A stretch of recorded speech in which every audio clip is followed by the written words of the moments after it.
might already be familiar with the Okos, which we've been making for close to a year now.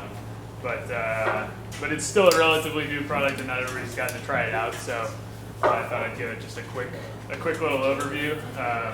This is unlike our other synths. It's very much made to be a fully standalone instrument that doesn't require really knowledge of how modular synthesis works, and or even how synthesizers work at all, really. It's almost, in some ways, designed to be more of a teaching tool, but then we also wanted to give it as much flexibility as we could so that it's still a very useful instrument, even for somebody who does know a lot about synthesis. So, but in some ways, it's a simpler, more immediate instrument than other things we make. And it has, for example, it has a MIDI input, which I'm sequencing with the Korg SQ1 right now, and that allows the signal path to already be present as soon as you start patching the MIDI into it. So you have a gate that opens an envelope generator and an oscillator that's patched into a VCA that's opened by that envelope generator.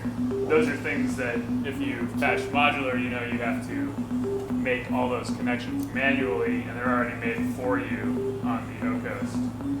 So right now we have it just playing a simple triangle wave sound with a very simple shape of an envelope. And if you've used anything like a mini mode, you're used to the way the contour circuit works. It has several stages: onset or attack, sustain, and then decay. We also give you some additional control over the shape of these stages. I'll slow this down a little bit.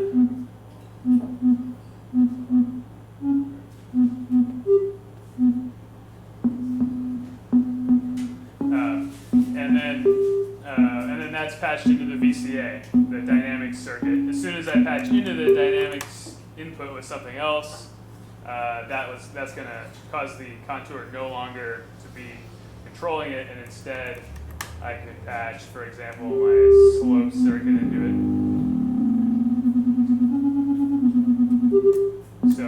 So we have the standard hardwire plus the ability to break it.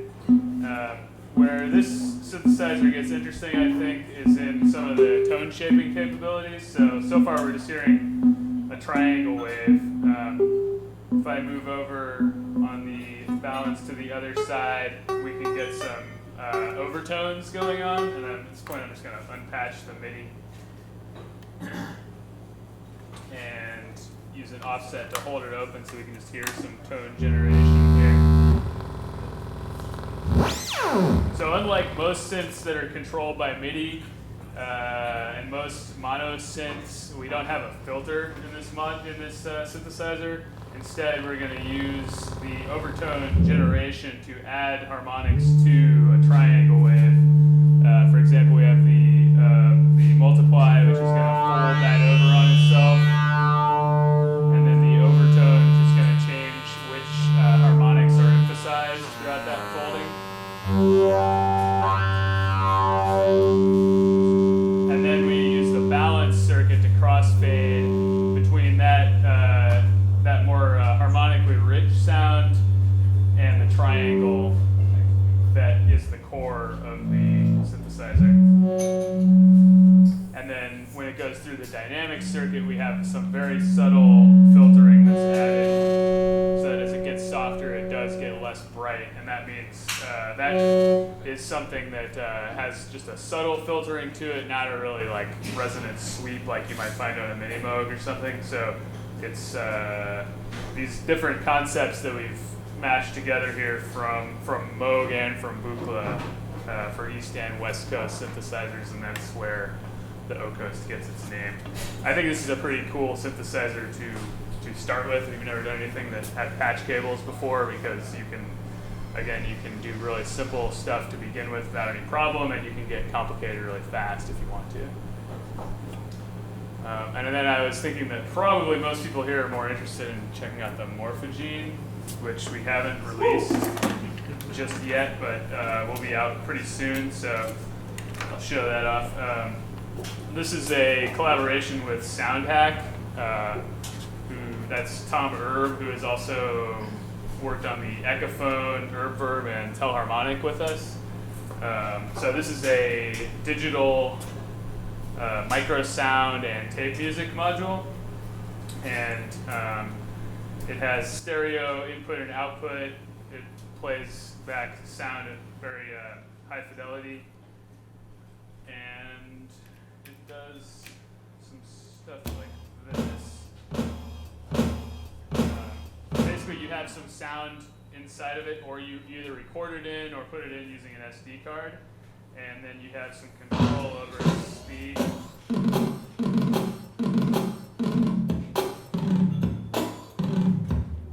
And its direction as well.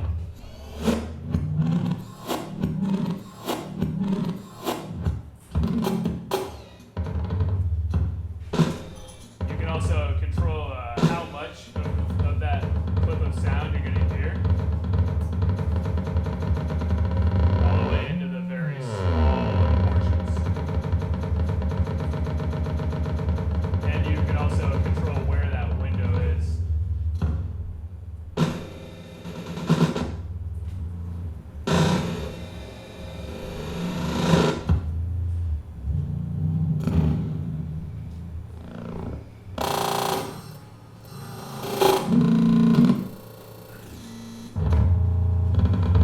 We also have the ability to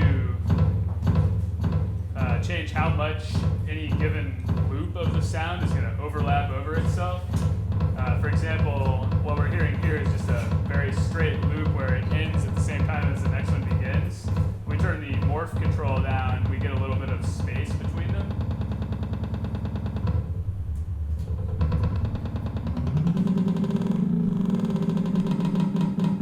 That can be pretty useful if you're doing modulation of the start points. You get kind of like little pointillist type textures there.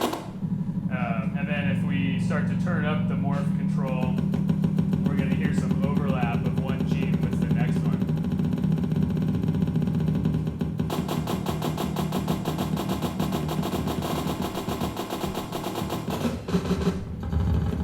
This is where you can start to get a more dense textured sort of feel to it.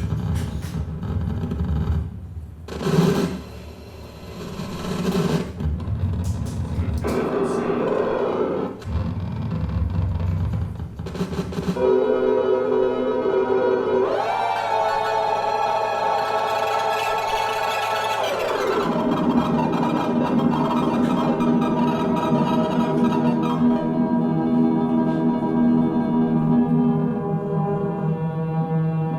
So what this sound originally sounds like is something like this.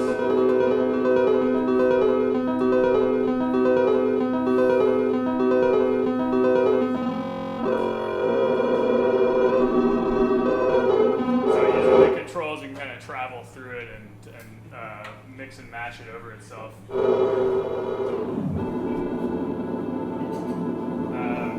Within what we're hearing at any given sound is called a splice, and the Morphogene will hold up to 99 splices at a time in a reel of up to 87 seconds long. So what I have here is a number of splices that I've recorded beforehand, and I can step through them using the shift control to get move on to different sounds.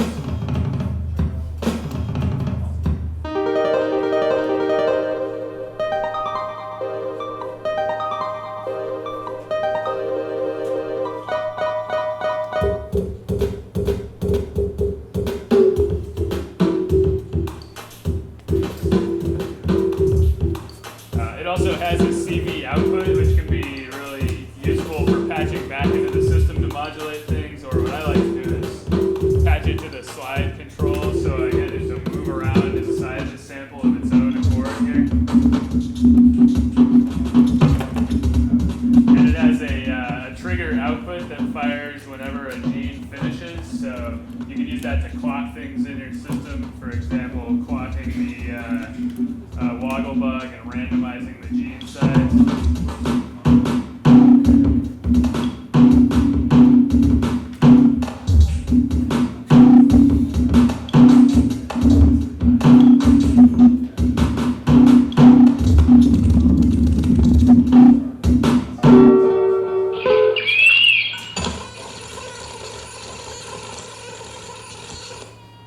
within the reels, you have a lot of different splices. You can get a lot of different sounds from one splice to the next, and a lot of different textures with it.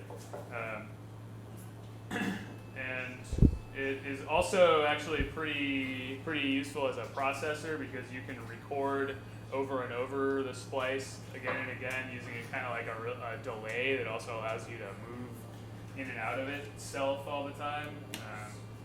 Like example, actually using the O-Coast.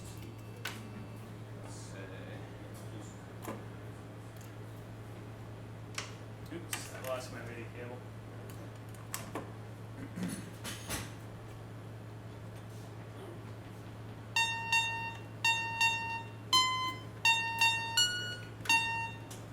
A really exciting sequence we've got going here.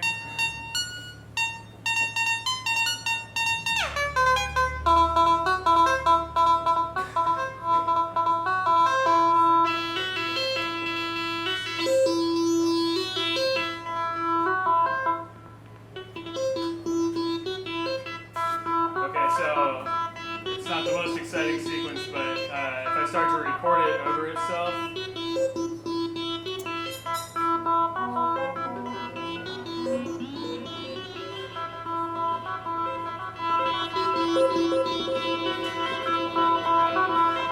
delay time is basically set by the length of the splice, and I can also change the speed that it's playing back. Slow it down or speed it up.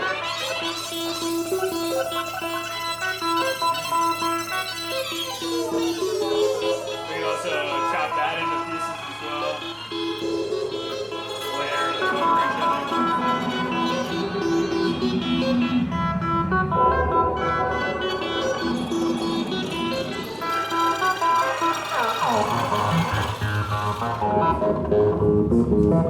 And now I've stopped the recording. And I'm going to listen back to what I have.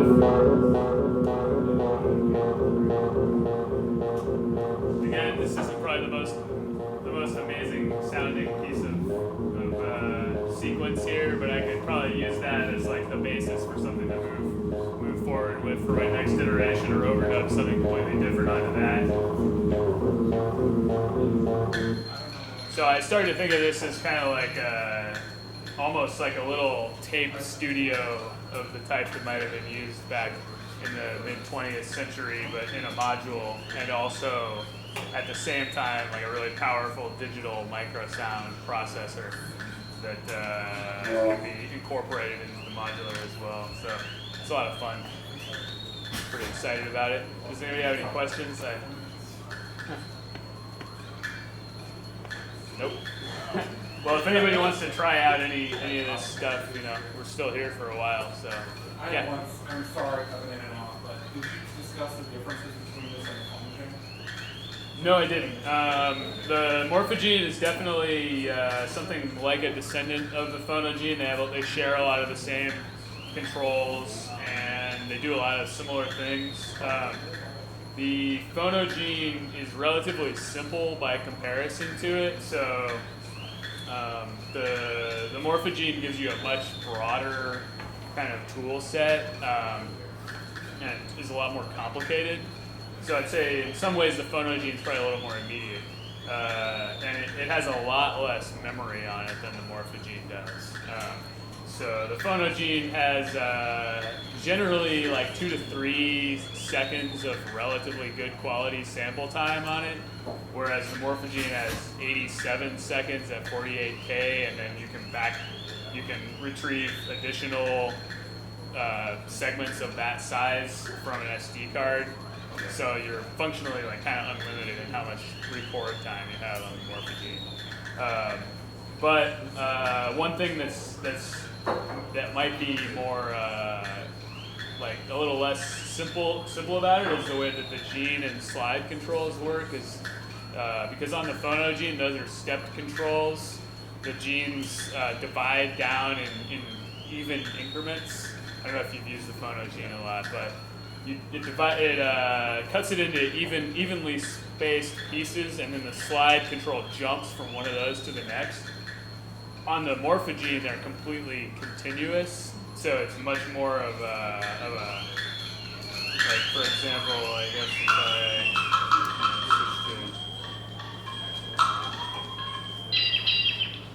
if I turn up gene size, it's just gonna keep getting smaller, like in a smooth sort of way, and then as I move slide,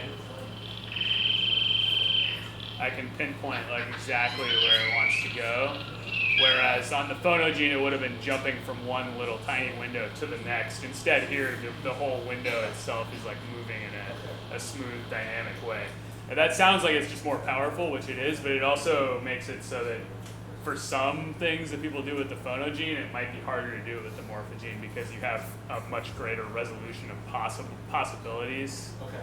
I don't know if that makes sense. I think when you use it in practice, you find that its greater precision means that it has a different feel to its workflow and stuff, and it sounds different too. In terms of the like desirable lo-fi that you can get out of the Phonogene, can you mimic that on the Morphogene, or is it always going to sound more pristine? I'd say the latter, because whereas the Phonogene does a trick that a million sample type pieces of gear from a long time have done, where it pitches stuff by just changing the sample rate, the Morphogene has its algorithm actually like dynamically changes the speed in a way that keeps it at the same quality. So you will never get the kind of aliasing and like just like digital artifacts that you're gonna get out of the Phonogene. So you're saying about both? I'm sorry? So you're saying about both? Exactly. Yeah. When we started developing the Morphogene, I was kind of assuming I was gonna probably sell my Phonogene to get one, but as we've gone farther and farther with it, and I keep using the Phonogene in my own system, there are definitely things that I still think I'm going to use the Phonogene for, and I actually have started to get into the idea of using both at once, like use the Phonogene to get that more lo-fi sound, and then I can further manipulate that with the Morphogene. Yeah. Or probably the other way around too, although I'm not quite so sure exactly how that would work out. Yeah. Just so like practically, with Modular, you can send gates instead from hand-laid slices. Before you do with the gene. Oh yeah, so you can actually do either on the Morphogene. So for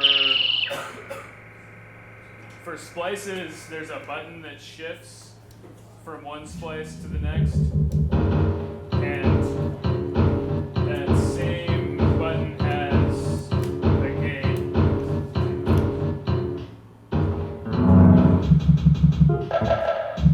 So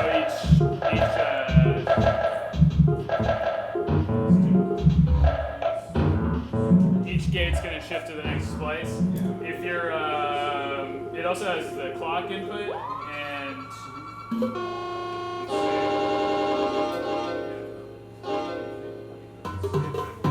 okay, so for the clock input,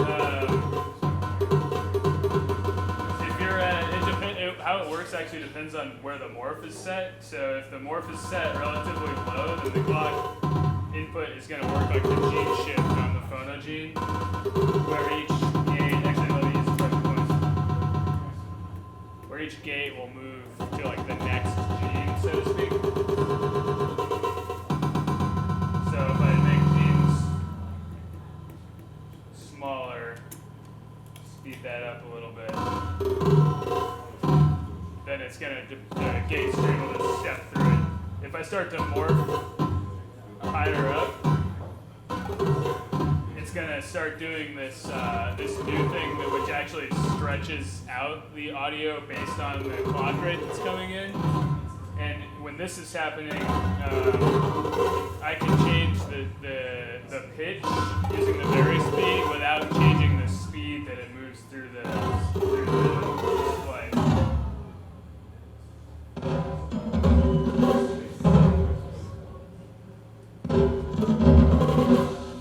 So I'll speed that up.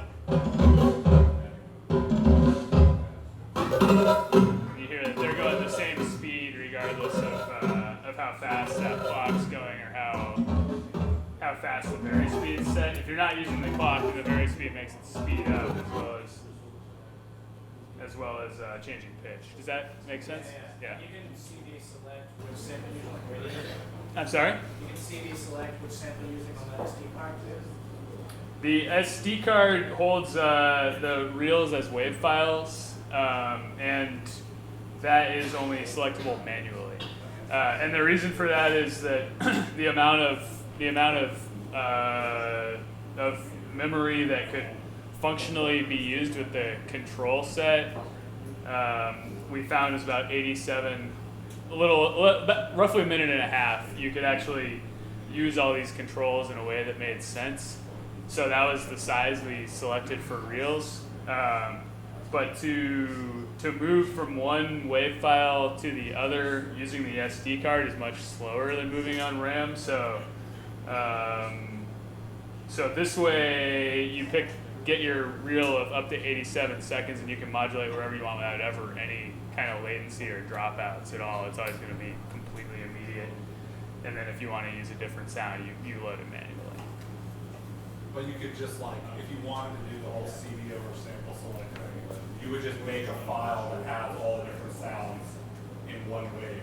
That's right, and you can place markers in your WAV file. In fact, for this card that's right here, I did that using Reaper. Just dropped markers in between each wave, each new audio file I dropped into my I forget I'm blanking on the word, but I just drew them in a row, put a marker between each one, and then there were already splices on the Morphogene when I put them in. And when we release it, we'll have a lot of details about how to do that so that it works nice.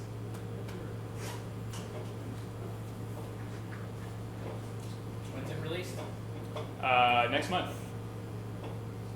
How much? It's $529, I think. Yep. Great. Any other questions for Walker? Thanks for watching. Anyone wants to try it out? If you want to try it out, feel free. I'll be standing here.